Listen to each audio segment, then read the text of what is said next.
public's out there throwing darts at a board sport. I don't throw darts at a board.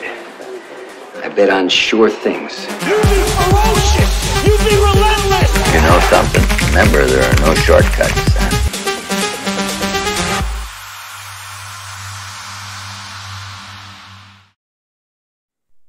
Nous allons vous présenter les obligations vertes, communément appelées Green Bonds, les raisons pour lesquelles ces obligations existent et leurs principes de fonctionnement. Tout d'abord, qu'est-ce qu'une obligation ?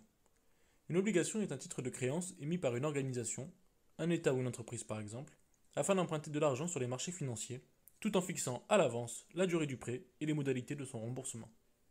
On peut ainsi retrouver des obligations d'État sur Bloomberg, comme celle de la trésorerie française en tapant FRTR. De la même manière, on peut trouver sur Bloomberg des obligations corporate, ici l'exemple de l'entreprise française Total Energy. Quelles sont les raisons de l'existence d'obligations dites vertes ? La raison principale est la crise climatique que nous traversons. La communauté scientifique est unanime quant à son ampleur et son origine, et le Forum économique mondial considère le risque climatique comme le plus important à l'échelle mondiale en termes d'impact sur l'économie. Devant l'urgence à agir, une ambition internationale est portée depuis plusieurs années, et la question de la réorientation des flux financiers devient primordiale pour limiter le réchauffement en dessous de 2 degrés Celsius, un objectif qui ne peut être atteint qu'en réduisant d'au moins 50% les émissions de carbone mondiales d'ici 2050. Si aujourd'hui près de 12% des surfaces terrestres sont touchées par des périodes de sécheresse sévères, contre seulement 0,2% en 1980, les scientifiques estiment que l'impact climatique sur l'économie mondiale représentera une perte de 5% de son PIB à horizon 2050, et cela dans les scénarios les plus favorables, où des mesures fortes sont prises dès à présent. La finance est désormais au cœur des négociations et a pris conscience de sa responsabilité pour anticiper les risques et soutenir les opportunités liées à la transition écologique. C'est dans ce cadre qu'interviennent les Green Bonds. Un Green Bond est une émission obligataire que lance une entreprise ou une organisation internationale sur les marchés financiers pour lui permettre de financer ses projets, contribuant à la transition écologique et plus particulièrement les investissements en infrastructure. On y retrouve donc des investissements pour les énergies renouvelables, la gestion durable des déchets et de l'eau ou encore l'exploitation durable des terres. Le marché des obligations vertes est né en 2007 lorsque la Banque européenne d'investissement, la BEI, a lancé sa première obligation visant à protéger le climat. La Banque mondiale lui a emboîté le pas en 2008 et les années suivantes ont été marquées par un volume modeste mais grandissant d'émissions. En 2016, le marché des Green Bonds représentait un volume inférieur à 100 milliards de dollars, contre 269 milliards de dollars en 2020. On estime ce volume à 1000 milliards à horizon 2023. Sur Bloomberg, les Green Bonds sont identifiés par une feuille verte en début de ligne qui permet de les distinguer des autres obligations. Ici l'exemple avec des obligations gouvernementales françaises.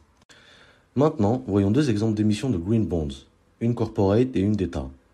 Dans le cadre de son initiative Apple Green Bond, Apple a promis de dépenser un total de 4,7 milliards de dollars dans des projets liés à la transition énergétique. Déjà 2,8 milliards de dollars ont été dépensés et ont pu permettre le financement de parcs photovoltaïques comme celui de Turquoise au Nevada et qui permettent d'alimenter en énergie 100% renouvelable les data centers de la compagnie depuis 2014. Apple vise ainsi à produire plus de 1,2 gigawatts d'énergie propre via ses parcs grâce à ses Green Bonds. Du côté des États, le 24 janvier 2017, l'agence France Trésor, l'AFT, a lancé la première obligation souveraine verte d'une maturité de 22 ans avec un taux d'intérêt à 1,75% pour un montant de 7 milliards d'euros. L'AFT a également lancé le 16 mars 2021 une deuxième obligation verte, l'OAT 0,50%, avec une maturité à 25 juin 2044 pour un montant de 7 milliards, égalant ainsi le niveau atteint lors de l'émission inaugurale de la première OAT verte. Ces OAT ont permis d'alimenter le budget de l'État vis-à-vis de 4 objectifs clairs: l'atténuation du changement climatique, l'adaptation au changement climatique, la conservation de la biodiversité et la lutte contre la pollution. Mais quels sont les critères pour être green ? La spécificité des obligations vertes est à chercher du côté de leur finalité. En effet, elles servent uniquement à financer des projets verts compatibles avec la transition énergétique et écologique. Le Green Bond se part en effet d'un certain nombre de prérequis avant et après émission qui doivent permettre notamment d'assurer la transparence des opérations vis-à-vis des investisseurs. Il n'existe pas de définition réglementaire ni de standard précis, mais de grands principes volontaires, les Green Bond Principles, rédigés en 2013 par 4 grandes banques internationales, Bank of America Merrill Lynch, Citigroup, JP Morgan Chase et le français Crédit Agricole CIB. Ils recommandent notamment des avis d'experts extérieurs tels qu'une attestation de seconde opinion et une certification. Outre la communication autour des projets ciblés, les émetteurs privés sont également tenus de rendre régulièrement des comptes sur l'utilisation des sommes empruntées.